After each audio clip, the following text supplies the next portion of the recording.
Assalamualaikum warahmatullahi wabarakatuh. Jumpa lagi bersama saya di channel Ngulik Sejarah. Pada video kali ini, saya akan kembali lagi membacakan suatu kisah misteri yang kali ini berjudul Minyak Kuyang part yang ke-8. Part yang ke-8 ini merupakan part yang terakhir dari keseluruhan alur ceritanya ya teman-teman. Yuk, daripada kita penasaran bagaimana akhir dari cerita Minyak Kuyang ini, kita langsung saja menuju ke kelanjutan ceritanya.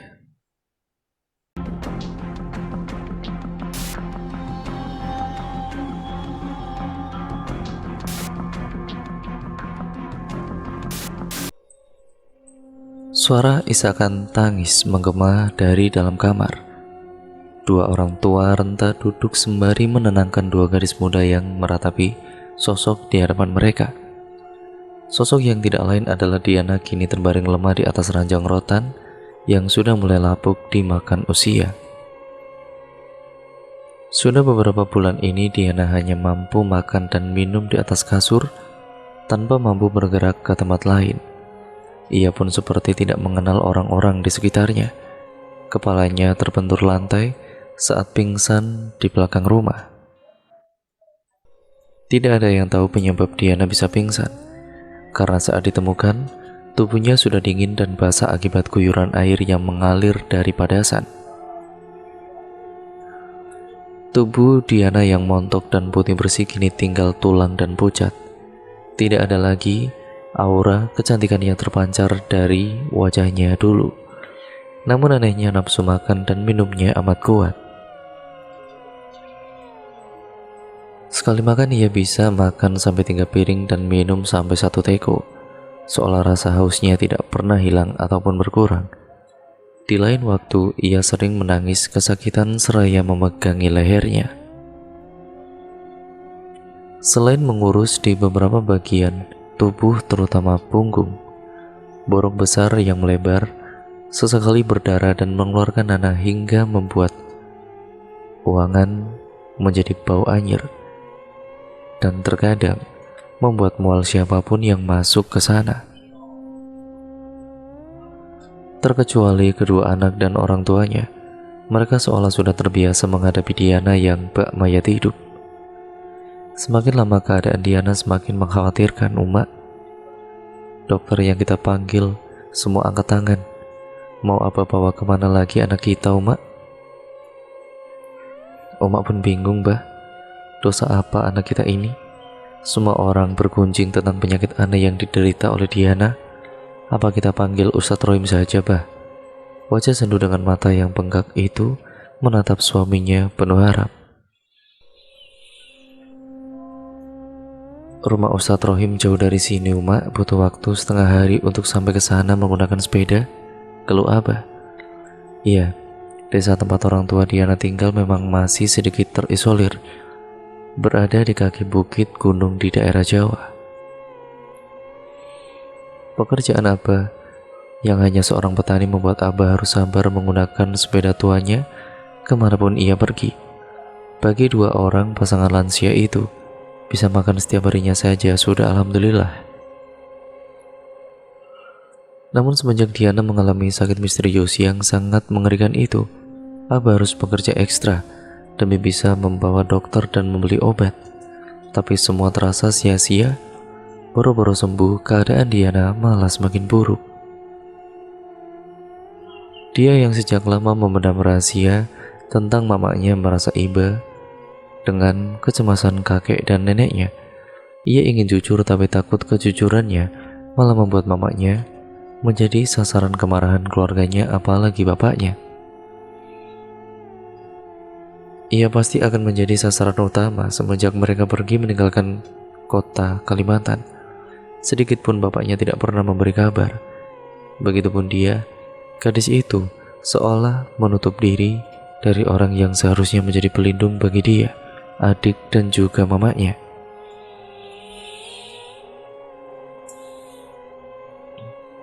Dia kecewa pada bapaknya, karena akibat perselingkuhan yang dilakukannya, mamanya harus bersekutu dengan iblis dan menjadikannya bagai mayat hidup seperti sekarang ini. Jangan tanyakan bagaimana hancur hatinya saat ini. mata sembab sudah menjadi bukti bahwa ia tidak ingin mamanya tersiksa seperti ini. Dia menyadari jika ini semua pasti ada hubungannya dengan ilmu hitam yang dijalani mamanya selama ini. Dalam hatinya dia hanya ingin jika memang mamanya pergi dengan tenang. Ya tentunya seperti itu. Dia tidak ingin melihat mamanya semakin lama tersiksa dengan azab yang Allah berikan untuknya karena telah berani menyekutukannya. Perlahan dia menarik nafasnya dalam-dalam dan mengeluarkannya, mencari keberanian untuk bicara jujur pada kedua orang tua mamanya. Nenek, kakek, dia ingin bicara sesuatu. Abah dan Umak saling pandang. Kening keribut mereka kemudian mengernyit. Ada apa dia? Apa ada kabar dari bapakmu? Tanya Abah. Dia menggeleng dengan pelan. Desa nafasnya pun terdengar cukup keras di telinganya.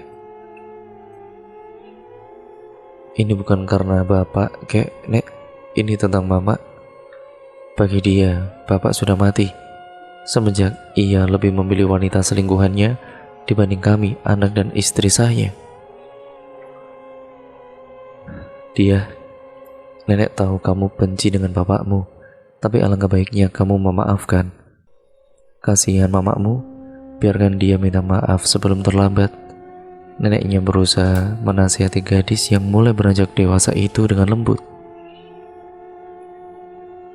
Penyakit mama, dia yakin bukan karena mama punya salah sama bapak, malah sebaliknya, bapaklah yang banyak salah sama mama.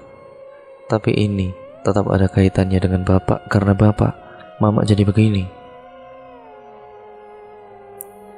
Dia tidak dapat lagi menahan air mata yang sejak tadi mendesak ingin keluar. Tangisnya pecah saat itu juga, berderai di antara sudut matanya. Dila yang saat itu berada di samping mamanya, menatap nanar kakaknya yang menangis terseduh-sedan. Bocah kecil itu melangkah cepat ke arah dia dan memeluk saudari satu-satunya. Maksud kamu apa dia? Tanya neneknya dengan bingung.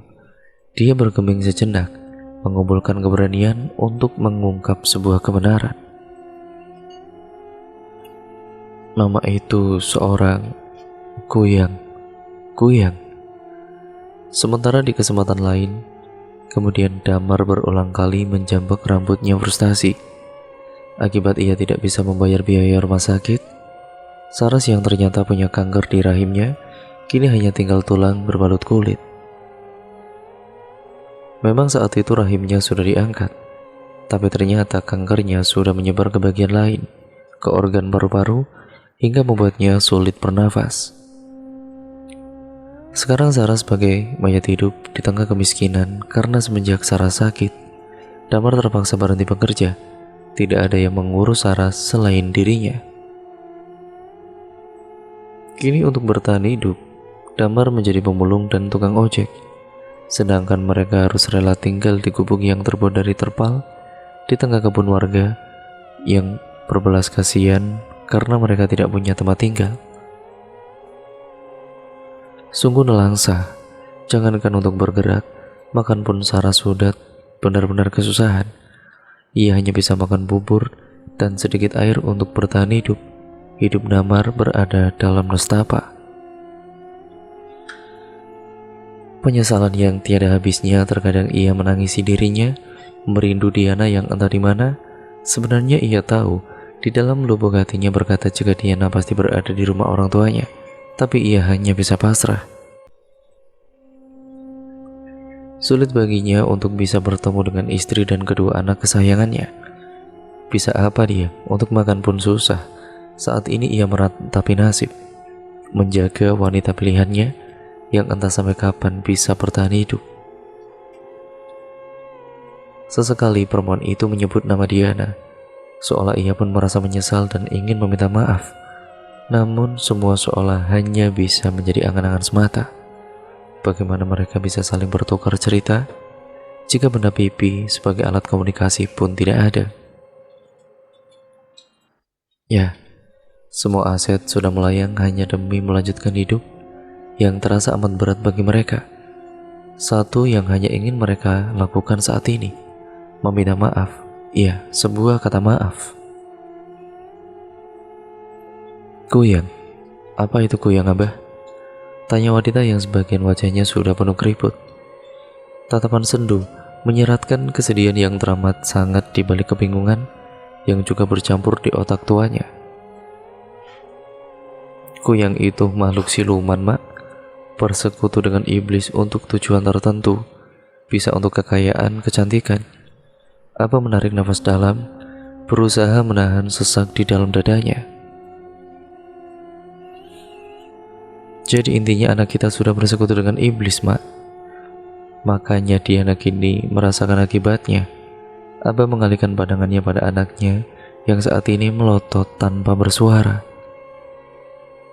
Ya Allah, Diana, apa yang membuatmu berbuat sehina ini, Nak? Tangis Mak pecah sedangkan dia hanya meneguk kakinya di sudut. Gadis itu meluru di lantai saat mengucapkan kebenaran yang selama ini ia pendam. Kakak, Mama kenapa garuk-garuk leher terus? Itu sampai berdarah, Kak. Semua orang yang awalnya terlarut dalam kesedihan langsung tersadar dan menatap Diana yang saat itu tiba-tiba terduduk menggaruk lehernya dengan kuat. Seolah rasa gatalnya yang teramat sangat, saking kuatnya darah segar mulai mengucur di antara kulit putihnya. Diana, jangan, Nak, jangan. Abah dengan gesit mencengkeram tangan anaknya dengan susah payah. Karena walaupun tubuhnya tinggal tulang berbalut kulit, tenaga Diana teramat kuat dan mampu membuat orang tua itu bergoyang dan membuat tubuhnya limbung hingga tubuh tua itu terjerembab di lantai. Abah, teriak Uma seraya bangkit dari duduknya dan melangkah terseok ke arah suaminya yang kini susah payah untuk berdiri kembali. Mama, tangis Dila. Gadis kecil itu hendak mendekat tapi tangan dia menahannya. Biar kakak yang urus Mama. Dila di sini saja. Jangan mendekat, nanti kena cakar Mama. Tita dia pada adiknya. Gadis kecil itu mengangguk dengan bibir bergetar. Dia memutar tubuhnya, darahnya berdesir saat melihat mamanya yang bagai mayat hidup itu semakin intens menggaruk-garuk lehernya. Air, aku butuh air, aku haus. Serta merta dia meraih teko di meja kayu yang ada di samping ranjang rotan milik Diana. Saat dia mengulurkan teko dan gelas, Diana menampik gelas hingga jatuh berkeping-keping di lantai. Ia lebih memilih meminum langsung dari teko dan meneguknya tanpa jeda. Lagi, aku butuh air, lagi, teriaknya dengan garang. Bola matanya membesar dan menatap tajam ke arah dia. Darah mengucur dari lehernya yang sekarang terdapat luka goresan yang cukup besar. Kulit yang terkelupas memperlihatkan daging dan jaringan hingga membuat ngeri siapapun yang memandangnya. Mak, dia, obati dulu lukanya ya. Tangan dia terukur hendak menyentuh leher wanita yang kini sudah tidak ingat kepadanya. Jangan berani menyentuhku, aku butuh minum. Bibir dia bergetar seiring dengan air matanya yang tumpah mengalir di wajahnya. Dia, biar nenek yang ambilkan. Kamu jaga saja mamamu, tutur Uma dengan elusan di punggung dia. Ia berusaha kuat meski hatinya amat hancur. Bukan tidak khawatir dengan keadaan Diana, tapi anaknya itu sekarang pasti merasakan siksa dunia. Abah akan pergi ke rumah Ustadz Rohim. Keadaan Diana sekarang amat mengkhawatirkan. Abah sudah tidak sanggup melihat penderitaan Diana. Kilat kesedihan begitu terpancar dari mata tua Abah. Matanya berkaca-kaca menahan perih di dadanya. Menyesalkan perbuatan Diana yang berani menjerumuskan diri ke jalan iblis. Kamu kuat, Bah. Rumah Ustadz Rohim amat jauh dari rumah. Kamu pun pasti sakit akibat Diana tadi. tutur istri tercintanya dengan menggenggam tangan keriput yang di masa tuanya harus menelan pil kehidupan yang amat pahit terasa. Abah pasti kuat, sabarlah, dan ikhlaskan Diana jika memang hal terburuk datang. Ini merupakan azab untuknya, yang dengan mudah menyekutukan Allah. Desa Abah seraya membelai pucuk kepala istrinya. Wanita berwajah sendu itu pun menunduk dan mengangguk. Ia menekan dadanya dan terdengar isakan Diana ataupun di sana. Yang kuat umat, kita masih ada tanggungan dua cucu kita. Mereka butuh dirimu juga Abah. Jika bukan kita, siapa lagi yang akan mengurus ataupun merawat mereka? Kakek, apa tidak sebaiknya kakek pakai uang mama saja?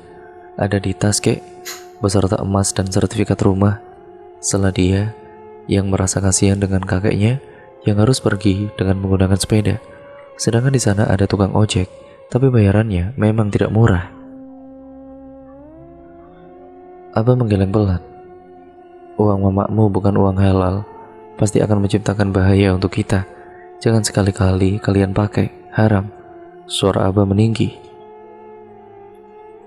Ia kemudian mengucap salam dan bergerak mencari sepeda tuanya. Bertekad untuk segera bertemu dengan Ustadz Rohim, orang yang amat ia percaya mampu menolong Diana, anak tercintanya. Bang, aku ingin bertemu Diana. Lirih suara Saras, tapi jelas terdengar di telinga Damar. Macam mana aku bisa bertemu dengan mereka? Duitku hanya tinggal beberapa lembar, untuk makan pun syukur-syukur bisa cukup. Sampai kapanpun aku tidak akan bisa bertemu mereka, bentak Damar. Ya, Damar yang dulu amat mesra dengan Saras, kini mulai jengah. Setiap hari harus mengurus wanita yang seperti mayat hidup. Makan minum semua harus dibantu Damar. Ia merasa dunianya sudah direnggut karena kesalahannya. Bang, aku benar-benar menyesal. Mungkin ini semua karma karena aku sudah merebut abang. Saras tergugu sembari memegangi dadanya yang kembali didera sesak. Ia benar-benar menyesal, hanya ingin meminta maaf. Tadi malam ia bermimpi diajak lelaki berjubah hitam. Wajahnya amat menyeramkan dan tatapannya, yaitu tatapan matanya sangat tajam, hingga membuat seluruh tubuhnya lemas seketika. Orang itu berpesan jika waktunya tidak akan lama. Setelah itu Saras terbangun dan langsung teringat Diana. Belum sempat menjawab, Saras tiba-tiba terbatuk. Batuknya intens dan membuat Damar kalang kabut. Batuk beserta sesak yang amat menyiksa Saras. Damar bingung, ia ingin pergi mencari pertolongan, tapi tangan Saras mencekalnya. Jangan pergi bang, ucapnya di sela batuk yang teramat sangat itu. Damar yang semula merasa menyesal sudah memilih Saras berubah menjadi iba.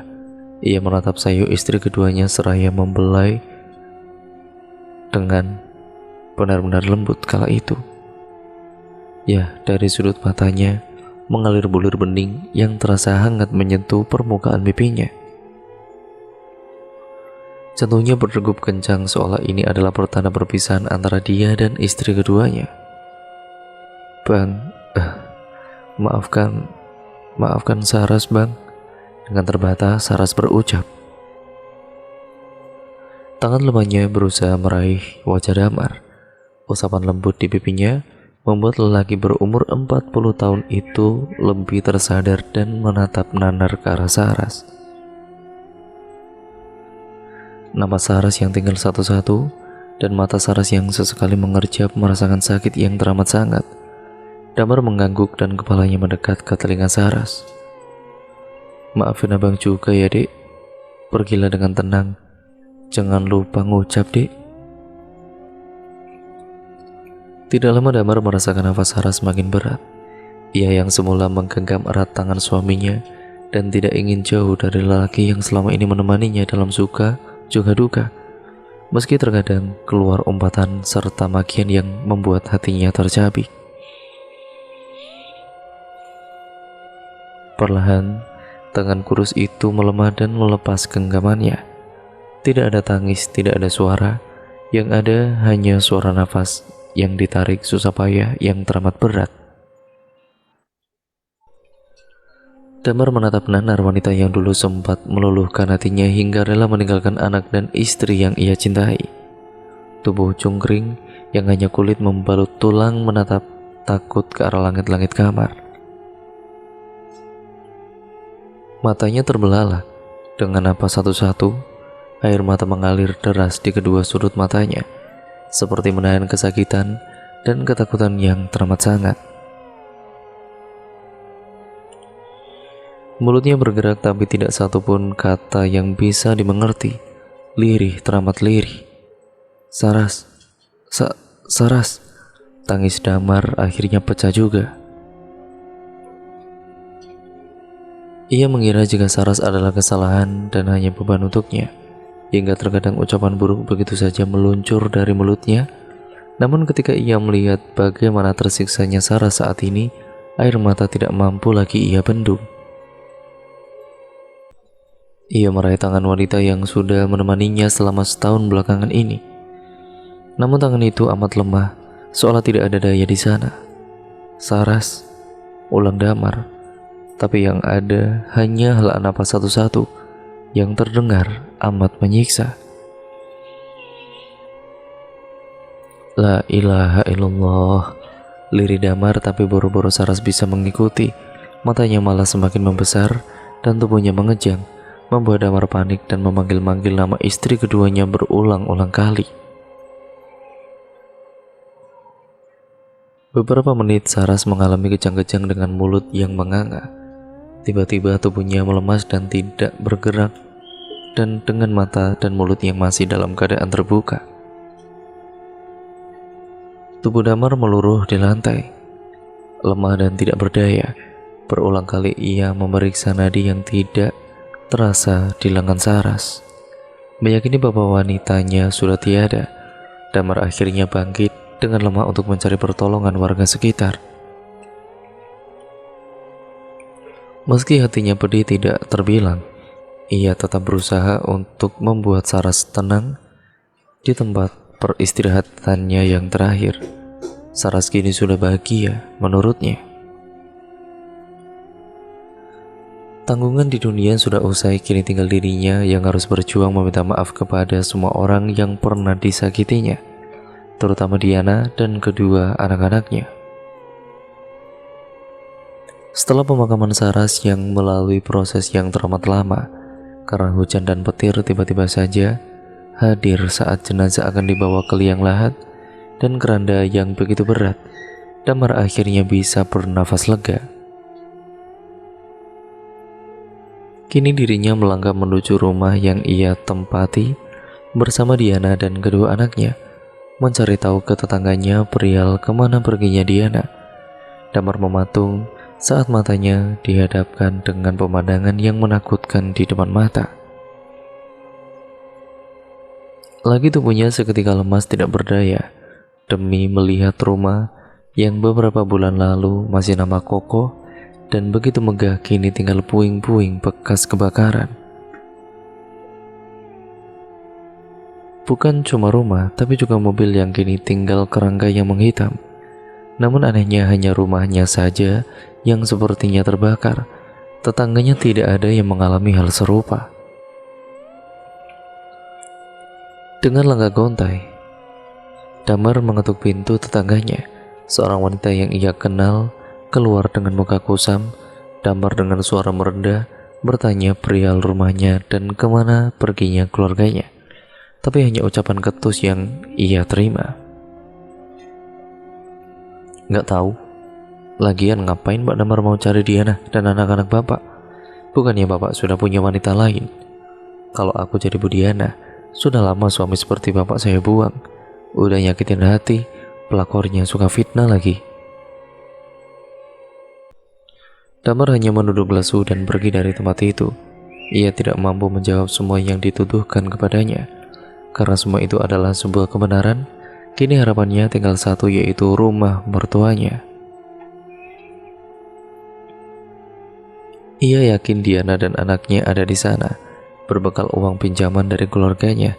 Damar memantapkan niat untuk bertemu dengan orang-orang terkasihnya yang ia sia-siakan. Suara lantunan doa mengalun begitu syahdu di telinga keluarga Diana yang saat ini menatap dirinya dengan perasaan teriris. Ustadz Rohim yang diminta kehadirannya oleh Abah guna mengobati anak perempuan satu-satunya itu merasa amat prihatin dengan keadaan Diana. Setelah mendengar semua cerita dari dia, Ustadz Rohim menyuruh Uma dan Abah untuk membuka tas yang dibawa Diana, menggeledah dan membongkar isi tasnya. "Ustadz, kami menemukan ini." Uma menyerahkan emas, uang, dan juga 2 botol kecil dengan warna berbeda. "Saya mohon bakar uangnya dan buang semua emas dan botol itu di sungai yang alirannya dalam, agar tidak ada seorang pun yang bisa menemukannya. Segera ya Pak, agar Diana bisa pergi dengan tenang," ucap Ustadz yang membuat Uma dan Abah bergidik ngeri. "Jadi Ustadz, tidak ada harapankah anak kami bisa sembuh?" tanya Uma penuh harap. Ustadz menghela nafas berat. Sesungguhnya Diana sudah teramat lelah. Salah satu yang membuatnya masih bertahan selama ini adalah beberapa jin yang menguasai tubuhnya. Mereka berontak meminta dikasih makan, tapi jiwa Diana menolaknya. Tugas kita sekarang, bagaimana caranya mengeluarkan jin yang bersemayam dalam tubuhnya itu. Itulah kenapa saya suruh Bapak membuang perangkat kebatilan yang masih Diana simpan secepatnya, agar proses berjalan lancar dan Diana bisa lepas dari siksa dunianya, papar Ustadz Rohim panjang lebar. Uma hanya bisa menangis dan benar-benar hanya bisa menangis. Ia tidak ingin kedua cucunya tahu akan nasib yang kini ditanggung mama mereka saat ini. Abah mengangguk dengan mantap, seraya membungkus 2 botol dan emas Diana itu.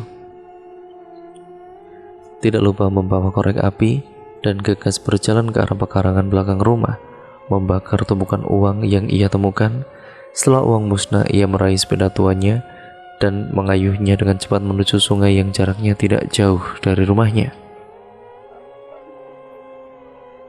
Sementara Ustadz dan Uma kembali masuk ke dalam kamar, di mana 2 anak Diana masih setia menunggui mamanya yang kini masih meronta karena tangan dan kakinya terikat. Darah segar merembes hingga ke lantai dari leher yang terkoyak akibat cakaran yang brutal. Kembali Ustadz Rohim mengalunkan doa yang teramat merdu di telinga, tapi amat menyakitkan bagi tubuh Diana. Wanita kuyang itu meronta, menangis dan berteriak kesakitan. Matanya membelalak dan menatap marah ke arah Ustadz. Seiring dengan terlemparnya barang laknat yang mengikat Diana dalam belenggu setan, tubuh Diana kemudian mengejang hebat. Desis kesakitan terdengar lirih menyayat hati siapapun yang mendengarnya. Begitupun anak dan umaknya yang saling berpelukan melihat Diana yang saat ini merasakan siksa dunia yang teramat pedih baginya. Innalillahi wa inna ilaihi roji'un. Ucapan Ustadz barusan sontak membuat kedua anak dan orang tua Diana lemas seketika. Tangis mereka pecah dan derai air mata turun bak air hujan.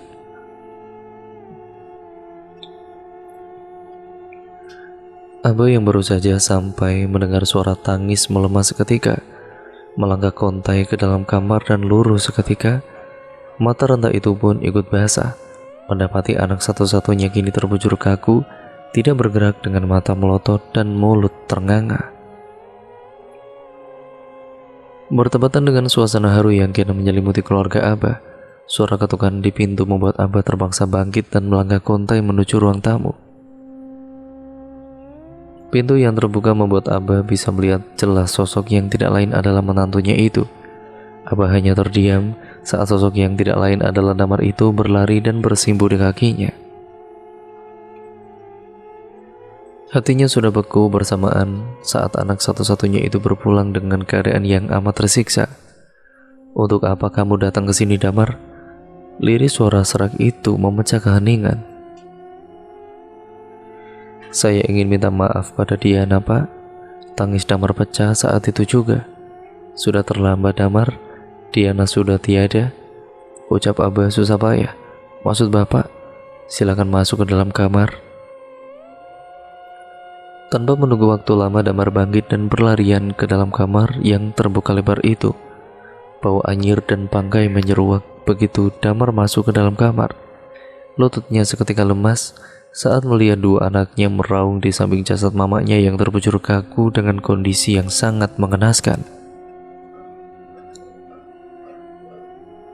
Saat mengetahui bapaknya datang, dia dengan suara menggelegar menyuruh Damar keluar. Begitu juga Dila. Bocah kecil itu pun amat marah pada bapaknya. Damar terusir dari rumah walau ia meraung meminta maaf. Kedua bocah itu kekeh tidak mau melihat wajah orang yang sudah membuat hidup mereka hancur dan kehilangan sosok mamanya. Setelah kondisi lebih kondusif, jenazah Diana langsung dimakamkan saat itu juga. Para pelayat yang mendengar berita dari pengeras suara langgar yang ada di desa mereka berdatangan satu persatu. Hanya yang punya nyali yang bertahan, sedang mereka yang sebagian mual dan muntah memilih berada di luar rumah karena bau yang amat menyiksa. Damar hanya bisa menatap sedih sosok yang ia sayangi hingga proses pemakaman yang amat alot itu selesai. Biarpun menjadi bahan bergunjingan, Uma dan Abah serta kedua anak Diana memilih untuk bungkam. Sempat mengucap terima kasih pada Ustadz sebelum lelaki itu pergi, sedang Damar harus gigit jari kembali pulang ke kampung halamannya karena keluarga Diana menutup pintu maaf termasuk kedua anak kesayangannya. Mereka terlalu sakit hati dengan perbuatan Damar dan memilih untuk hidup tanpa adanya sosok lelaki yang mereka anggap sudah mati. Pasrah Damar menatap nanar rumah tua yang dulu menjadi saksi cintanya pada Diana, wanita yang setia menemaninya walau ia telah menyakitinya berulang-ulang kali. Menyesal hanya bisa ia ucapkan dalam hati. Harapannya pupus sudah seiring jasad Diana yang kini tertanam di dalam tanah. Hingga ia pergi pun Damar tidak tahu apa penyebab istri tuanya menghembuskan nafas terakhir dengan kondisi yang amat mengenaskan seperti itu. Semua soal menjadi misteri yang tidak akan pernah terpecahkan baginya. Ya, kini ia harus menata hati dan kehidupannya yang sudah porak-poranda. Semua karena kesalahan yang pernah ia berbuat, meniti kembali sebuah asa untuk sebuah kebahagiaan dalam hidupnya.